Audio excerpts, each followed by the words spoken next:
presented by Mahadev Recording Studio, Jale, Darbhanga.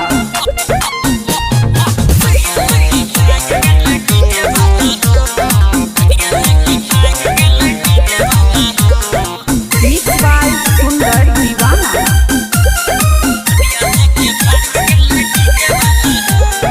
गली गली टोला टोला भेलै हल्ला हो, गली गली टोला टोला भेलै हल्ला हो।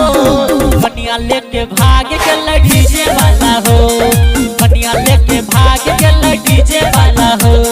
झूठो के पिटा गेलै कैमरा वाला हो, झूठो के पिटा गेलै कैमरा वाला हो।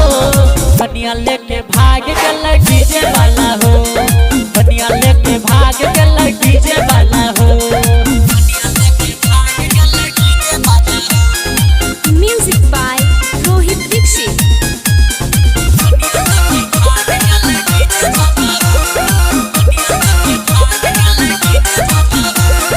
पहिले से चक्करो पर चलै छलै हो, दुनू जनी प्यार त करै छलै हो। पहिले से चक्करो पर चलै छलै हो, दुनू जनी प्यार त करै छलै हो। बाराती लेके लौट गेलै लइका वाला हो, बाराती लेके लौट गेलै लइका वाला हो। कनिया लेके भाग गेलै डीजे वाला हो, कनिया लेके भाग गेलै डीजे वाला हो। Music by Rohit Dixit.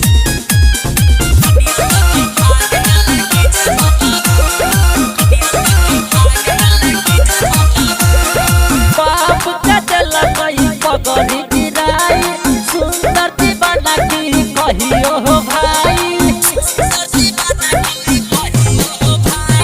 बाप के देलकै पगड़ी डुबाई, सुंदर दीवाना की कहियो हो भाई।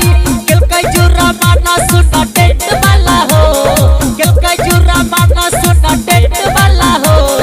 कनिया लेके भाग गेलै डीजे वाला हो, कनिया लेके भाग गेलै डीजे वाला